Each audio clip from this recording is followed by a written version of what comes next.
Bismillahirrahmanirrahim. Wa misluhu dan sama dengannya. Sama yang dimaksud apanya ini? Ai al-babul mardudu, yakni bab yang menjadikan sebab tertolaknya seorang bermakmum kepada imam.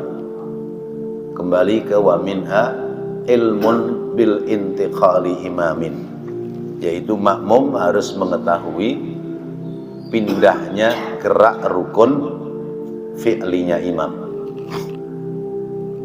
Menjadi tidak sah seorang makmum dia bermakmum kepada imam tetapi ada asitru, ada penutup antara dirinya dengan imam, yang penutupnya itu al-murkha. Al-murkha itu yang digelembrehin. Gelembreh apa bahasa kita? Gelembreh sampai ke bawah itu. Nutup rapat gitu ya. Jadi sampai ke bawahnya itu nggak ada sela-sela, itu rapat. Sementara penutupnya boleh jadi tebal sehingga bayangan imam itu tidak nampak oleh si makmum. Karena itu gerakannya imam dalam perpindahan rukun fi'li tidak dilihat oleh makmum. Mungkin didengar ya lewat takbir intiqalnya, tapi tidak dilihat ya secara utuh, baik melihat kepada imam langsung atau melihat kepada makmum yang paling belakang yang di depan dia. Nah, bermakmum yang seperti itu bisa menjadikan sebab al-mardud, tertolak dalam berjamaah. Makmumnya tertolak.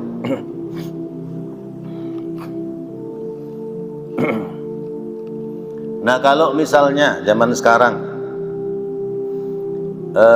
karena di gedung-gedung atau di masjid-masjid yang modern ya, itu ada audiovisual, ada TV.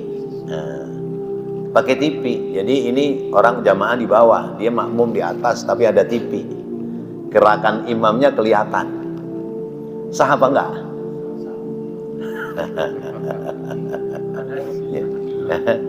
Sah apa enggak? Kan dia makmumnya sama TV. Ya kan? Ya, makmumnya sama TV.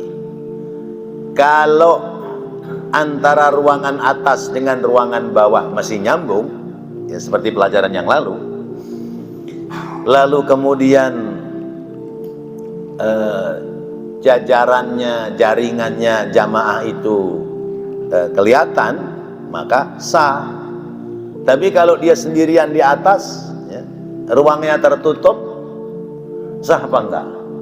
Menjadi tidak sah, karena berarti tidak nyambung secara langsung. Nah, ini kan fenomena zaman modern kan begitu, sehingga kita perlu menyikapi juga ya. Seperti yang lalu pernah saya sampaikan, orang rakaat kedua enggak baca Fatihah, langsung baca surah ya, sholat Jumat lagi. Maklum namanya baru dipaksa jadi imam Jumat.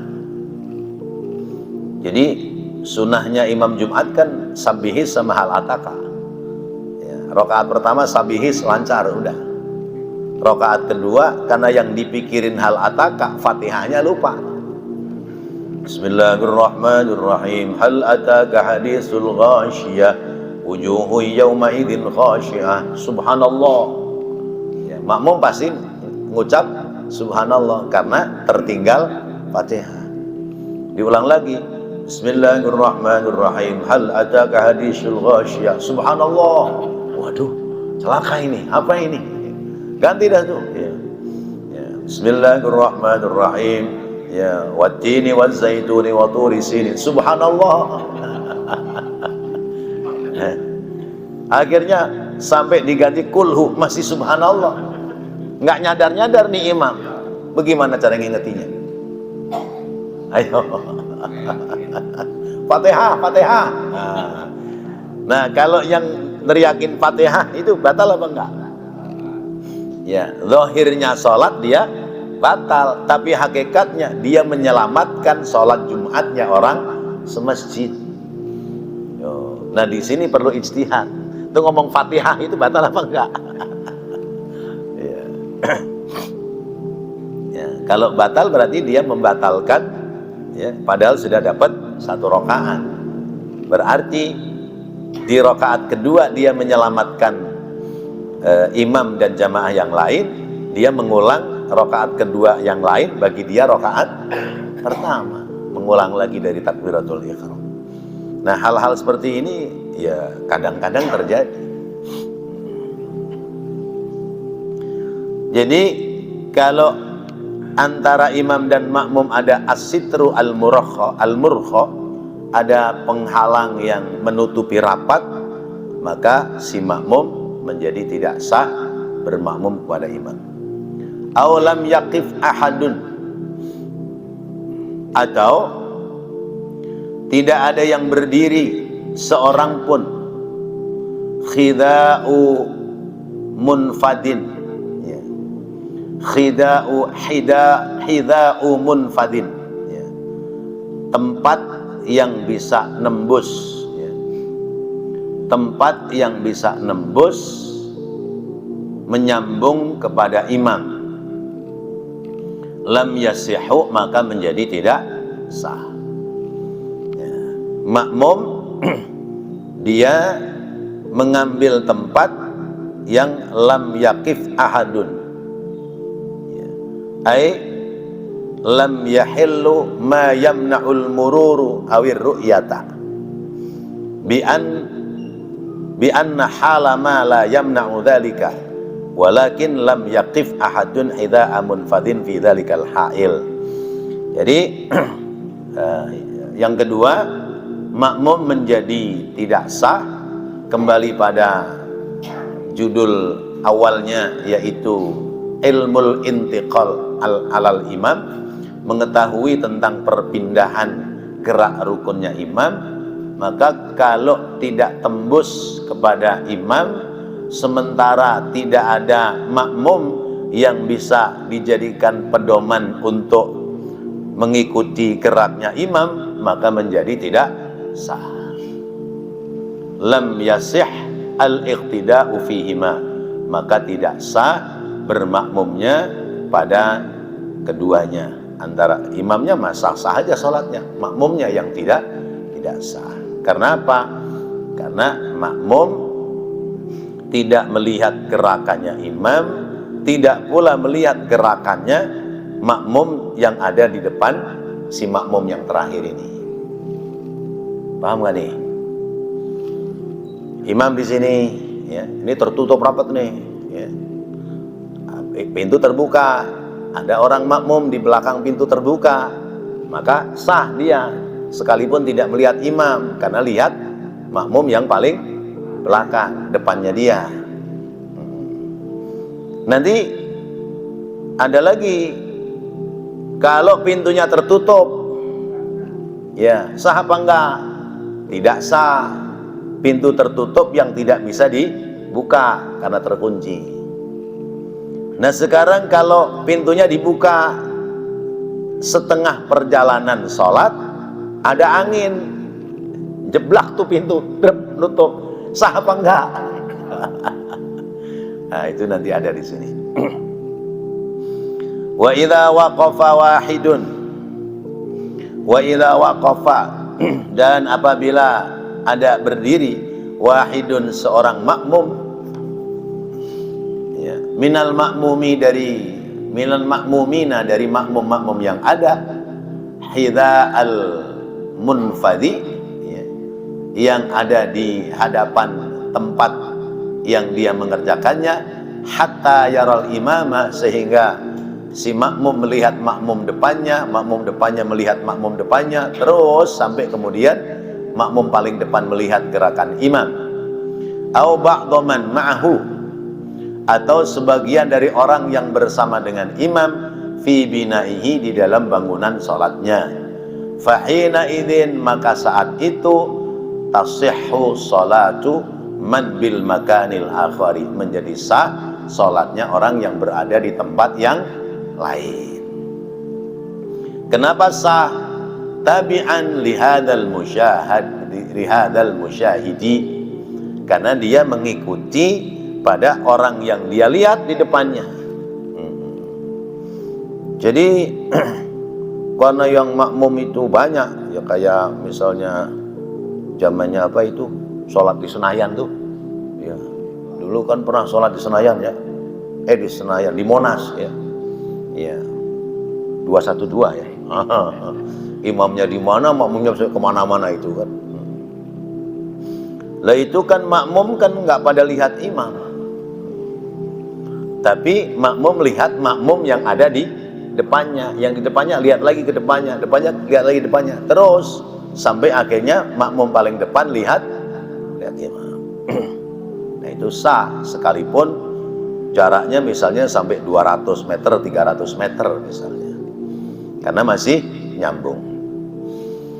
Tapi kalau tidak nyambung, sehingga makmum terakhir tidak melihat ya man waqafa amamahu, orang yang berada di depannya, minal makmumina, dari makmum yang ada, maka menjadi tidak sah.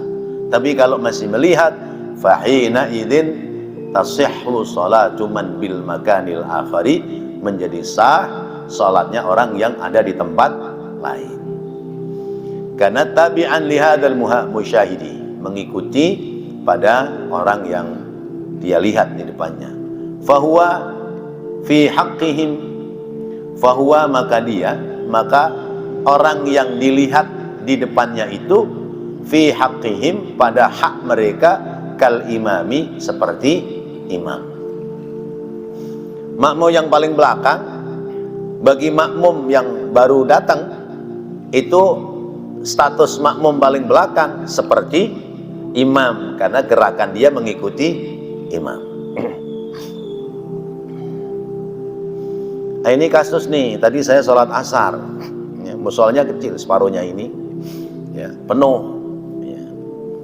Mana hujan lagi ya, saya ke atas, atasnya kecil tuh, atasnya ini apa, lubangannya atas tuh kecil ya. Udah begitu pagernya tinggi, terus ditutup pakai fiber ya, jadi dilihat sih kelihatan tuh imam, tapi rapat ya. Terus kalau makmum mundur satu sop, itu imam udah nggak kelihatan. Kebetulan sudah ada di rakaat terakhir, saya mau makmum naik ke atas, saya sendirian, mana imamnya bakhil lagi, imamnya pelit takbirnya, Allahu Akbar, sami Allah liman hamid, salamnya juga assalamualaikum, kayak sholat sendiri. Wah piye iki aku, gimana ini sholat saya ya. Nah bismillah aja, udah niat sholat berjamaah, daripada saya makmum dia saya jadi berantakan, saya udah niat sholat berjamaah, saya buktikan saya datang ke mushola, udah sholat aja sendiri. Habis bagaimana? Dia sudah di rakaat terakhir, terus pada posisinya juga tidak bisa melihat ke bawah. Itu kadang terjadi seperti itu. Jadi kalau kita ragu ya udah bismillah aja, sholat sendiri ke masjid. Kan pelajaran yang lalu, sekalipun datang terlambat atau datang orang sudah selesai sholat berjamaah, jalannya kita ke masjid sudah ada niat untuk sholat berjamaah, maka tetap ada pahala berjamaah sekalipun mengerjakannya tidak sholat berjamaah. Nah itu keutamaannya.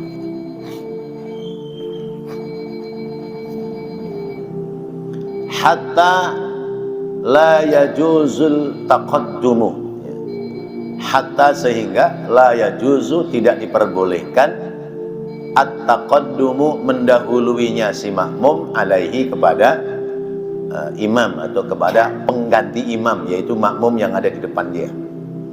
Fil mauqifi, di dalam tempat berdirinya wal ikhrami, dan di dalam takbiratul ihram. Jadi sepanjang tidak mendahului dari makmum yang paling belakang, atau tidak mendahului pada posisi berdirinya atau posisi takbiratul ihramnya, silahkan gitu. Ya. Nah ini kan biasanya kejadiannya makmum masbuk, ya. Kejadiannya makmum masbuk, maka ya boleh-boleh aja.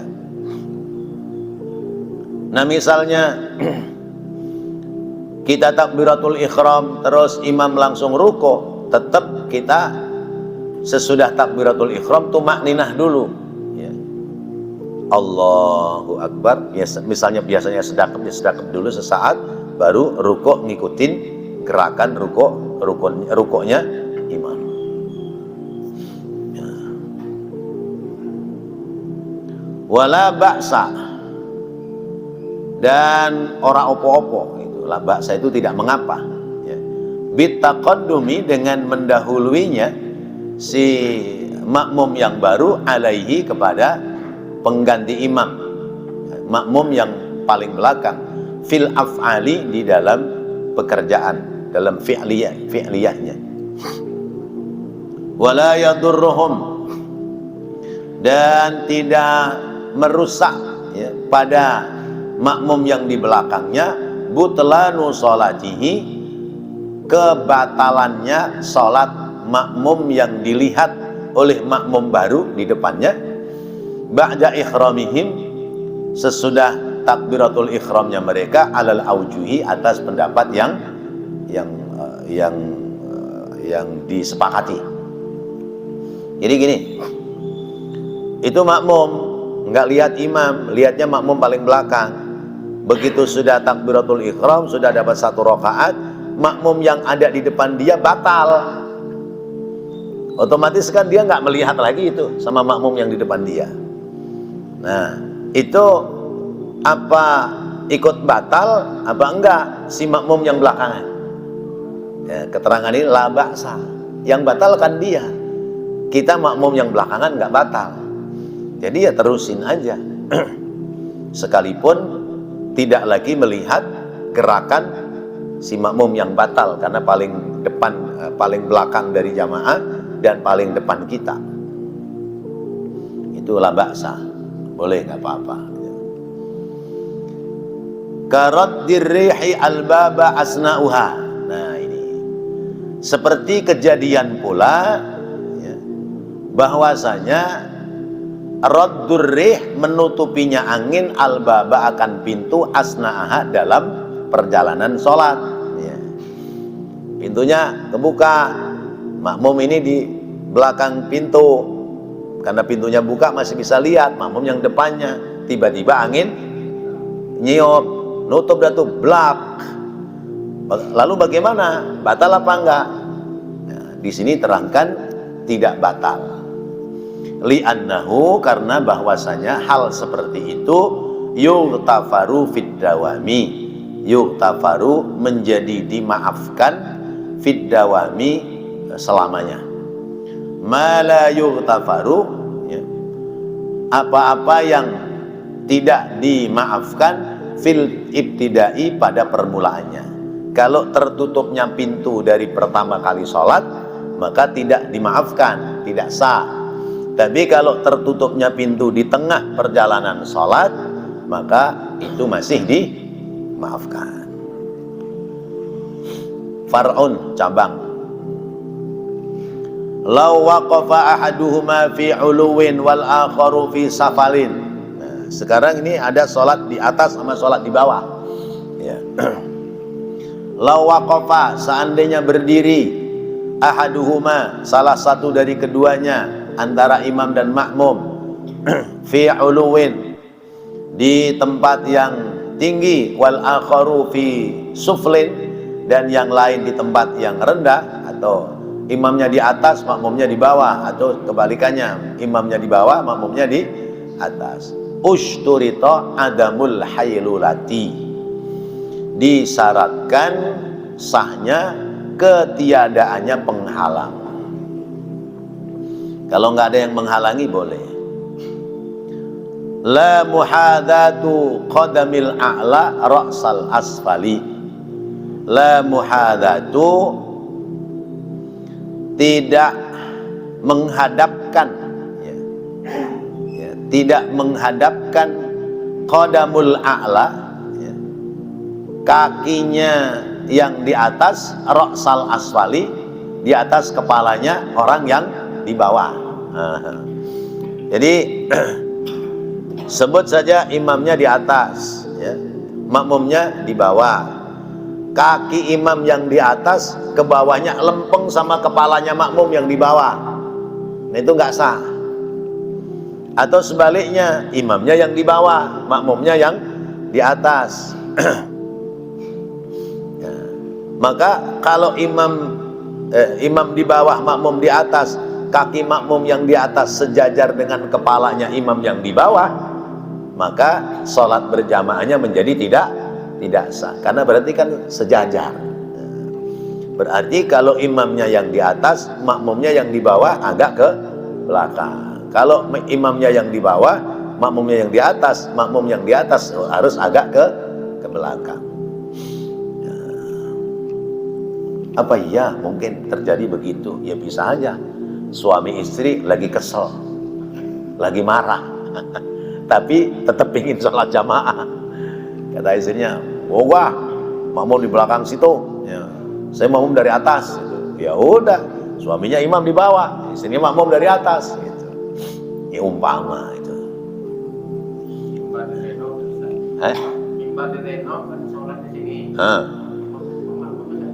Bisa jadi itu. Mimbarnya lagi direnov, kayak di Aryani. Aryani mimbar direnov. Ya. Kemudian imamnya akan mundur, tidak di posisi pengimaman.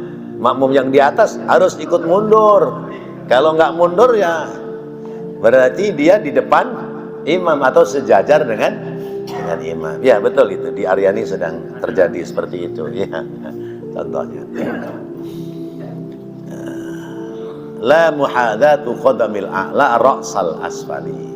Jadi tidak boleh sejajar kaki orang yang di atas kakinya, di atas kepalanya orang yang di bawah. Wa in kana fi ghairi masjidin, sekalipun kedua-duanya tidak sedang berada di dalam masjid. Alama dalla alaihi kalamur raudhati, alama atas apa-apa dalla yang telah menunjukkan, alaihi kepada kalamur raudhati, yaitu kalam dalam kitab Ar-Raudhah, wa asluha wal majmu'i, dan asalnya kitab Raudhah itu mengambil rujukan dari kitab Al-Majmu'. Khilafan li jam'in mutaakhirina, yang berbeda dengan ulama-ulama mutaakhir.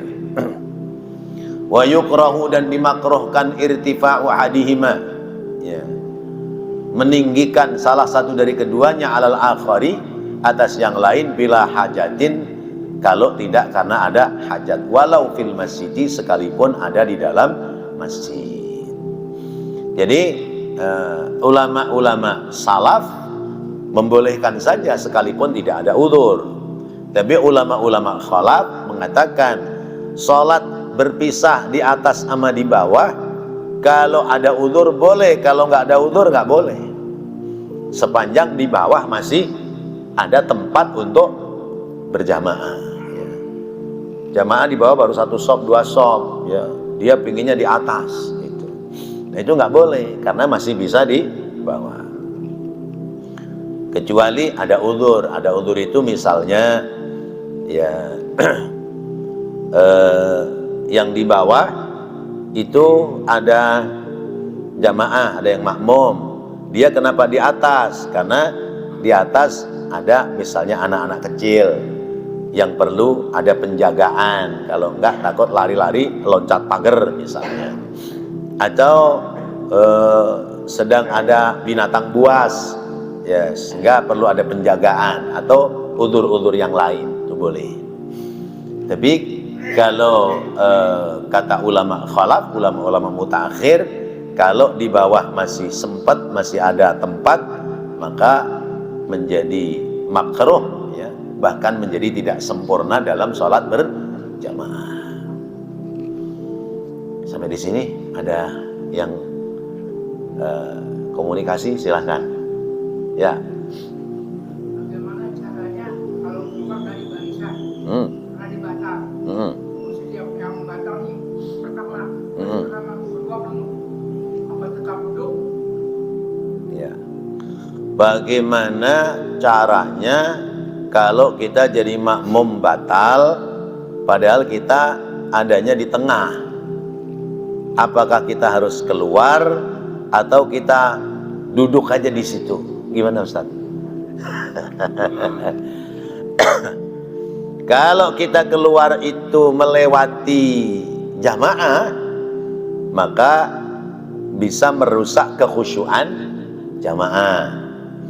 Kalau kita duduk sampai selesai, berarti kita tidak bisa ambil wudhu lagi untuk menyusul ya ketertinggalan kita.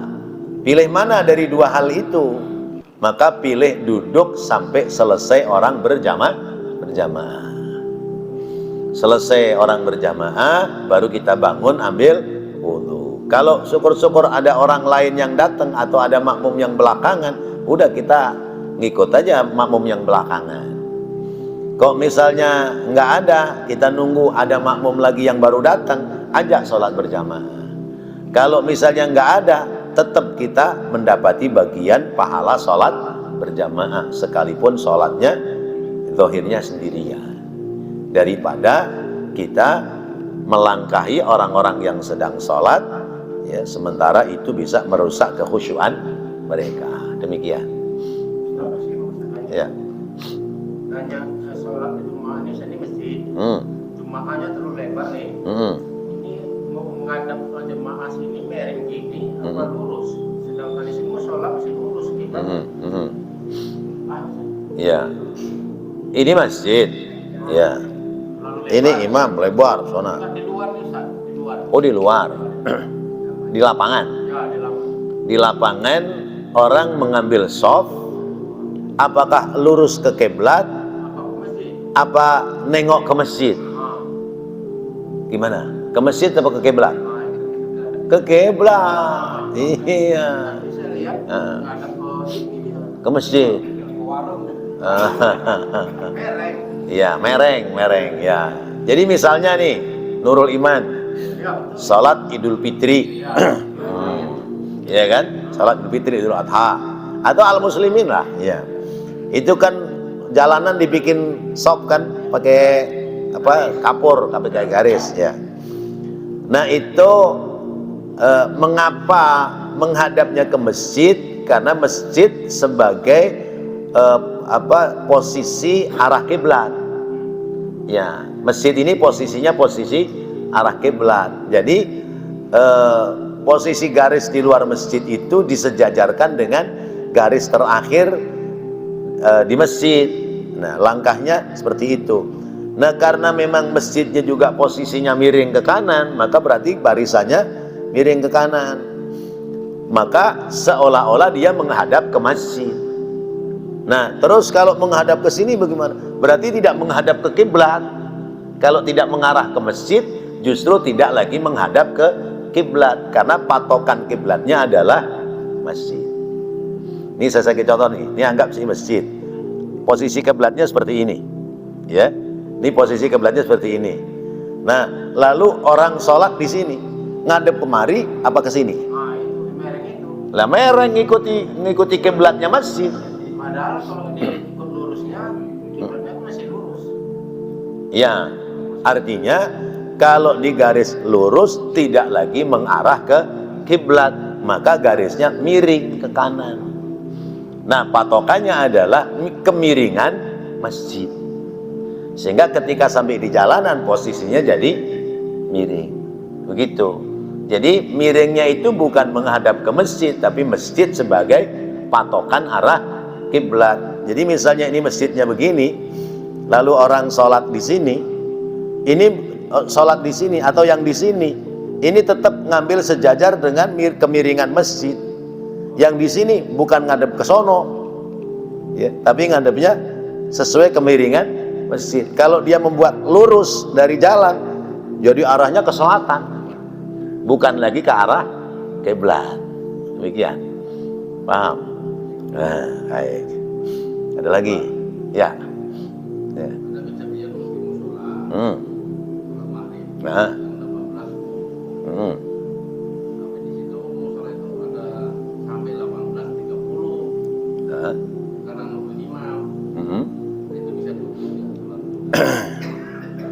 Maghrib 18.20. Berapa? 18.10. Imam rawatibnya nggak datang-datang sampai 18.30. Imam rawatibnya baru datang. Itu namanya makmum yang terlalu sabar. Lah iya. Lah iya. Kalau imam rawatib ditunggu 5 menit, 10 menit dari adzan, 10 menit lah ya, 10 menit dari adzan belum datang, ya sudah, batal itu posisi imam rawatib. Angkat imam yang ada di situ. Jangan menunggu imam rawatib. Kalau imam rawatibnya nanti begitu datang dia marah-marah, salah lo, datang belakangan. Itu kalau memang masih ingin jadi imam rawatib, ya datang di awal waktu. Jangan sampai sholat tertunda gara-gara nungguin imam. Ini di kampung-kampung sering terjadi begitu, Ustaz. Ya sholawatan dulu sampai lehernya panjang. Imamnya belum kelihatan lagi, sholawatan lagi sampai mau deket isya tuh kadang-kadang begitu. Nah itu nggak boleh, nggak boleh. Jadi namanya sholat berjamaah tidak boleh ada ketergantungan dengan imam. Kalau imam pokok ada, ya silakan. Kalau imam pokok nggak ada, maka cabut yang ada. Pilih di antara yang ada yang bacaannya bagus, bisa kita andelin. Begitu, ya. Jangan sholat sendiri-sendiri, nggak boleh. Iya. Itu kalau sholat sendiri-sendiri itu berarti ya hilang nilai niat sholat berjamaahnya. Iya. Wah, ibunya mau gak datang, biarin gue sholat sendiri dah. Ya, jadi berantakan. Oh, tarik siapa kayak? Iya. Kan Pak Warto ada, ya. Siapa yang ada, dorong aja udah. Tarik nggak mau dorong gitu. Ya, gitu ya. Ya. Nanti kalau udah nggak ada lagi, ya yang ada aja dorong siapa gitu. Masa ya Fatihah kagak bunyi, misalnya begitu. Jangan memutuskan sholat sendiri. Demikian. Ya, silakan.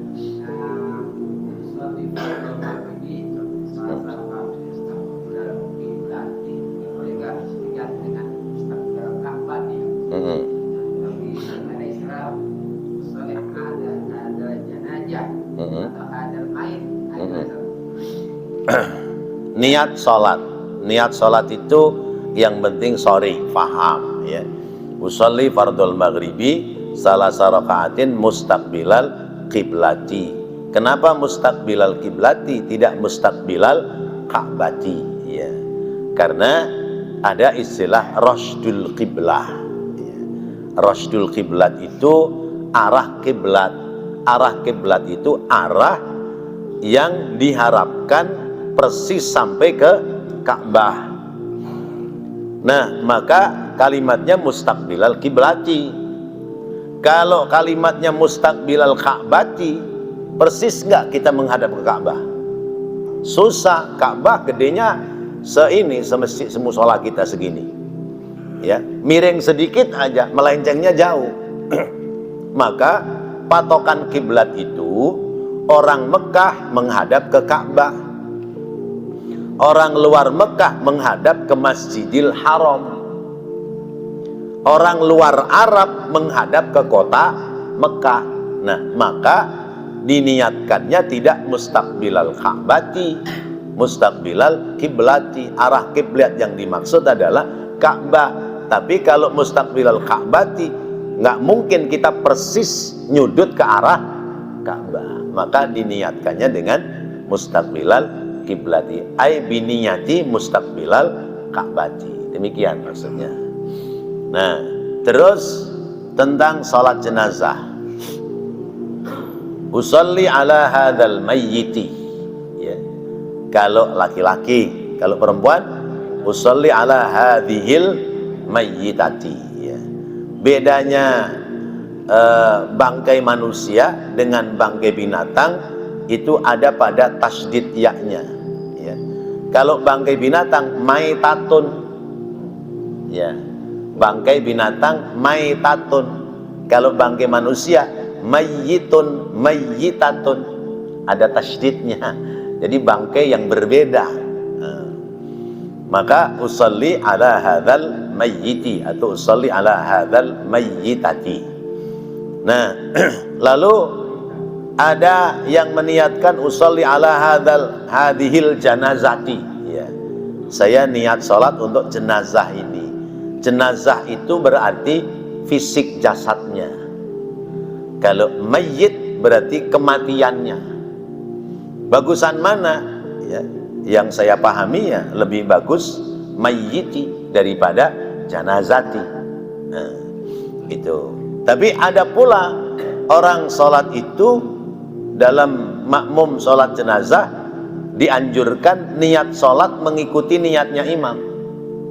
Usalli ala man shalla alaihil imam. Ya, usalli ala man shalla alaihil imam. Saya niat sholat jenazah mengikuti niatnya sholatnya si imam. Itu ada beberapa hal. Misal jenazahnya tidak satu, ya, mati tenggelam banjir Sumatera, dikumpulin jenazahnya ada 20. Itu bagaimana niatnya? Ya, kalau ala hadzal mayyiti berarti satu. Terus jamak usolli ala hadhil amwati. Maka boleh saya niat mengikuti salatnya imam. Atau salat gaib, ya. Salat gaib yang kita nggak tahu namanya yang disolatin, maka saya niat salat jenazah ngikutin niat salatnya imam, itu boleh. Atau yang meninggal ini ragu, ya, meninggalnya mukmin apa kafir, ya. Meninggalnya apa itu, minum oplosan. Nah, misalnya itu minum oplosan mati. Kata Rasulullah, mutminul khamri ka'abidil ausan. Orang yang mendem lalu mati sama dengan menyembah berhala. Terus gimana nyolatinya? Disolatin dia penyembah berhala, nggak disolatin KTP-nya Islam. Nah itu guru saya ngajarin, kalau kita sholat jenazah sanksi, ini mati kafir apa mati mukmin, niat aja, saya niat sholat jenazah, tidak niatin jenazah yang ada di depan saya, tapi niatin jenazah yang mati di tempat lain. Allahu Akbar, itu. Tapi ini ekstrim namanya. Ekstrim. Nah makmum, ya, kalau ngikutin usolli ala man sholat alaihi imam, aman udah, terserah imam mau dibawa kemana sholat kita. Itu ibaratnya begitu. Tapi ya jarang sih ketemu yang model begitu. Misalnya orang meninggal karena gantung diri, itu bagaimana? Nah, disolatin apa enggak? Ya, tetap disolatin. Saya belajar dari guru saya. Guru saya itu, ya, jadi santri perempuan. Dia pulang dari pesantren, begitu pacarnya nikah, ini santri perempuan nih, dia putus asa, gantung diri. Ya. Nah, kiai diundang suruh nyolatin, ya nyolatin aja tuh kiai, disolatin. Sesudah disolatin, kiai mengumumkannya tidak min ahlil khair. Ya, bapak-bapak dan saudara-saudara, kita doakan, ya, almarhumah ini, ya, mudah-mudahan diampuni dosanya oleh Allah. Al-Fatihah. Begitu kalimatnya. Tidak dikalimatkan min ahlil khair, karena zahirnya meninggalnya bunuh diri. Nah itu, nah, kita belajar dengan ya guru-guru kita lah, ya, yang lebih alim dari kita. Ya, masa guru kita aja masih datang nyolatin kita, terus nggak mau, dia mati kafir, bunuh diri. Itu bunuh diri itu dosa. Tidak menghilangkan iman, tapi pekerjaan bunuh dirinya itu menjadikan sebab dosa besar.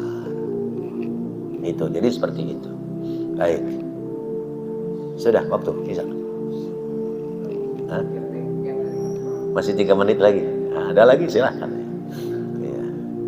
Baik bapak-bapak, hadirin dan saudara-saudara. Jadi ternyata dalam hal ibadah sholat ini rumit dan unik, tidak sesederhana seperti yang kita telah praktekkan sholat dalam sehari-hari.